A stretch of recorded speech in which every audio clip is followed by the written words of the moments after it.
አካባቢያችን እንዲወስንልን አናረግም። ቀላል ነው።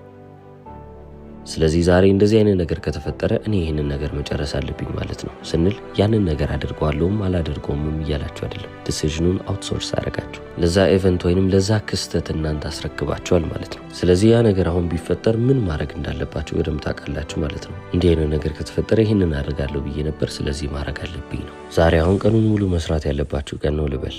ዛሬ ተሳስቼ ሶፋ ላይ ቁጭ ብዬ ቲቪ ከከፈትኩ ይሄንን ነገር መጨረስ አለብኝ ማለት ነው ብላችሁ ለራሳችሁ ቃል ግቡ። ዛሬ ሶሻል ሚዲያ አፕሊኬሽኖችን ከከፈትኩ አንድ ገጽ ማንበብ አለብኝ ብላችሁ ለራሳችሁ ቃል ትገባላችሁ። ሶሻል ሚዲያ አፕሊኬሽን በከፈታችሁ ቁጥር አንዳንድ ገጽ ማንበብ አለባችሁ። ጠዋት አላርሜ ሲጮህ አላርም ከመጥፋቱ በፊት ተነስቼ በእግሬ መቆም አለብኝ ካላችሁ አላርማችሁ ጮሆ ሳያልቅ በፊት ተነስታችሁ እናንተ በሁለት እግራችሁ መቆም ይጠበቅባችኋል። በዚህ አይነት ፕሮሰስ ውስጥ ስትሄዱ ምንም አይነት ሀሳብ የለም፣ ምንም አይነት ሞቲቬሽን አያስፈልግም፣ ምንም አይነት ኔጎሺዬሽን ወይንም ደግሞ ድርድርም ከራሳችሁ ጋር አያስፈልጋችሁ።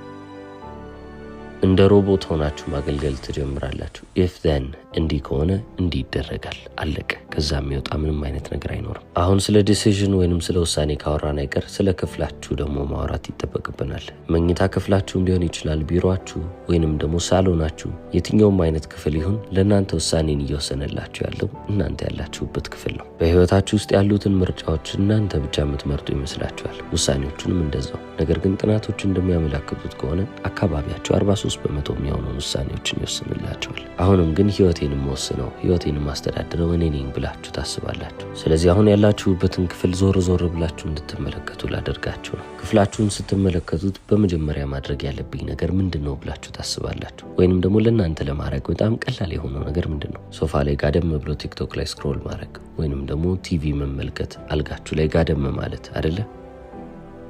እንግዲህ ክፍላችሁን ተመልክታችሁ ስፖርት ለመስራት ወይንም ደግሞ ያንን ያሰባችሁትን ትልቅ ያላችሁትን ስራ ለመጨረስ አትነሳሱ። በጣም ስኬታማ የሚባሉ ሰዎች ይህንን በደንብ ያወቁ ሰዎች ናቸው። እነሱ ማድረግ ያለባቸውን ልማድ ለራሳቸው ቀላል ያደረጉ ናቸው። ጠዋት ከእንቅልፋችሁ እንደተነሳችሁ ጂም መሄድ ካለባችሁ እናንተ ጠዋት ስትነሱ ስልካችሁን ማየት እንደሌለባችሁ ግልጽ ነው። ስለዚህ ስልካችሁ ሌላ ክፍል ይሆን። ጂም ስትሄዱ የምትለብሱትን ልብስ እንዳለ በሻንጣ ውስጥ አድርጋችሁ ካልጋችሁ ፊት ለፊት ልታስቀምጡት ይገባል። ጠዋት ስትነሱ ያንን ቦርሳ ታገኛላችሁ። ተነስታችሁ ወደ ጂም መሄድ ነው። ስልካችሁ ላይ በጣም ረጅም ጊዜን የምታሳልፉ ከሆነ ቀላል የሚባለው መፍትሄ ስልካችሁ ላይ ፓስወርድ ማድረግ ሳይሆን ስልካችሁ ላይ ያሉትን ሶሻል ሚዲያ አፕሊኬሽኖች ዲሊት ማድረግ ነው። እንደነዚህ አይነት አክሽኖችን ስትወስዱ እናንተ ዲሲፕሊንን ፎርስ እያደረጋችሁ ሳይሆን ለነዛ ነገሮች ያሏችሁን አእምሮት እየገደላችሁ ነው። ዊል ፓወራችሁ ላይ መተማመን አቁማችኋል ማለት ነው። እየወሰናችሁ ሁሌም ቢሆን ቆይ ይሄንን ከማድረግ ይሄንን አደርጋለሁ ከማለት ይልቅ አካባቢያችሁን ለእናንተ እንደሚሆን አድርጋችሁ ዲዛይን ታደርጉና እናንተ ፎይ ትላላችሁ።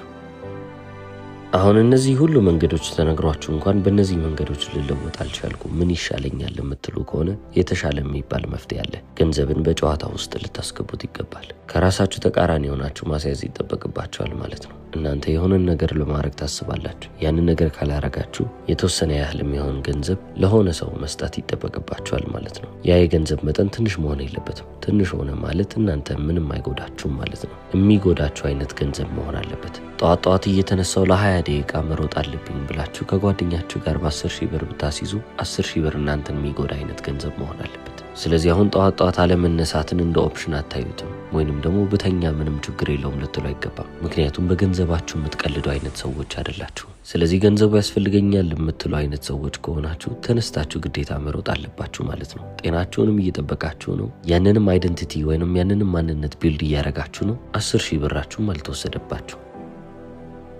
አሁን እዚህ ጨዋታ ውስጥ ገንዘብ መግባቱ ለምንድን ነው አስፈላጊ የሆነው ካልን ገንዘብ ስናገኝ ከምናገኘው ደስታ በላይ ገንዘብ ስናጣ የሚሰማን ህመም ይበረታ ነው። ስለዚህ አሁን ጠዋት ተነስታችሁ ሩጫ ስትሮጡ እናንተ ጤናማ ለመሆን እያሰባችሁ ሳይሆን ገንዘብ ማጣቱ ለእናንተ በጣም ፔንፉል ስለሆነ ወይንም ህመም ያለው ነገር ስለሆነ ነው። ይህንን ገንዘብ ማጣት ባለመፈለጋችሁ የተነሳ መጥፎ የሚባሉ ልማዶቻችሁ ላይ እንዳለ ትልቅ የሚባል አብዮትን አስነሳችሁ ማለት ነው። ራሳችሁን ለማሻሻል በጣም ጥሩ የሚባል መፍትሄ ያገኛችሁ ማለት ነው። ምናልባትም እዚህ ዓለም ላይ ስኬታማ የሚባሉትን ሰዎች ስትመለከቱ በጣም የሚለፉና በጣም የሚሰሩ ሊመስሉ ይችላሉ። በአንዳንድ ኬዞችም ደግሞ አዎ እንደዛ ናቸው። ነገር ግን መስነፍ ባለባቸው ጎን በደንብ መስነፍን የሚያውቁበት ሰዎች ናቸው። ዊል ፓወራቸውን መጠቀም አይፈልጉም ብያቸዋለሁ። ዊል ፓወር ማለት ልክ የእናንተ ባትሪ እንደሆነ አድርጋችሁ ያስቡት። ባትሪያችሁን መጨረስ አትፈልጉም አይደል? እነሱም ልክ እንደዛው ይህንን ባትሪ መጨረስ አለመፈለጋቸው ነው እንግዲህ በደንብ ሰነፍ እንዲሆኑ ይረዳቸው።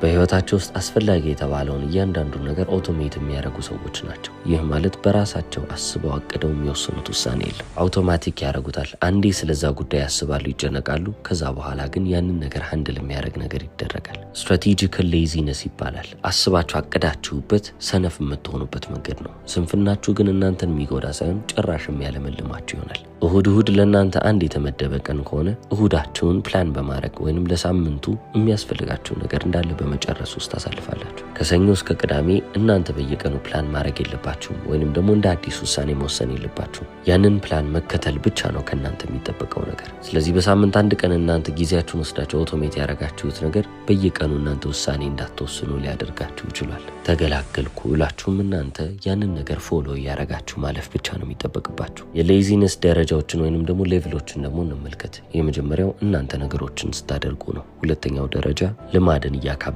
ስትመጡ ነው። ሶስተኛው ደረጃ ሲስተሞችን ቢልድ ስታደርጉ ነው። አራተኛው እነዛ ሲስተሞች እናንተ ምንም አይነት ነገር ሳትነኩ ወይንም ደግሞ ምንም አይነት ነገር ውስጥ ኢንቮልቭድ ሳትሆኑ ራን ሲያደርጉ ወይንም ደግሞ በራሳቸው እየተንቀሳቀሱ ሲሄዱ ነው። ብዙ ስራ የምታጠናቅቁ ሰዎች ልትሆኑ ትችላላችሁ። ነገር ግን ጠንክራችሁ ሰርታችሁ ነው? በፍጹም አይደለም። ሲስተሞችን አዘጋጃችሁ። ያ ሲስተም እናንተ ብትኖሩም ባትኖሩም የሚሄድላችሁ አውቶማቲክሊ የሚሰራላችሁ ሆነላችሁ። ስትራቴጂክ ሌዚነስ ማለት ይሄ ነው። የእናንተ ዊል ፓወር በየቀኑ ለነዛ ጥቃቅን የሚባሉ ውሳኔዎች እናንተ መገኘት የለባችሁም ማለት ነው። ማርክ ዘከርበርግ የሚለብሰውን ልብስ እንግዲህ ከዚህ በፊት ተነጋግረንበታል አይደለ? ሁሌም ቢሆን ግሬ ቲሸርት እና ከታች ደግሞ ሰማያዊ ጂንስ ለብዙ ዓመታቶች ሲያደርግ የነበረው ይሄንን ነበር። ጠዋት ተነስቼ ምን ልልበስ የሚለውን ሀሳብ በፍጹም አልፈለገውም። ስለዚህ የሚያስወግድበት መንገድ ተመሳሳይ ልብሶችን መግዛት ነበር። በዛ መንገድ ያ ልብስን በተመለከተ የሚወስነውን ውሳኔ ሙሉ ለሙሉ ከአይምሮ ውስጥ ሊያጸዳ ቻለ ማለት ነው። ስለዚህ ስትራቴጂክ ሌዚነስንም በዚህ መንገድ ልትጠቀሙ ትችላላችሁ። ቪዲዮውን እስከ መጨረሻው ስለተከታተላችሁልኝ አመሰግናለሁ።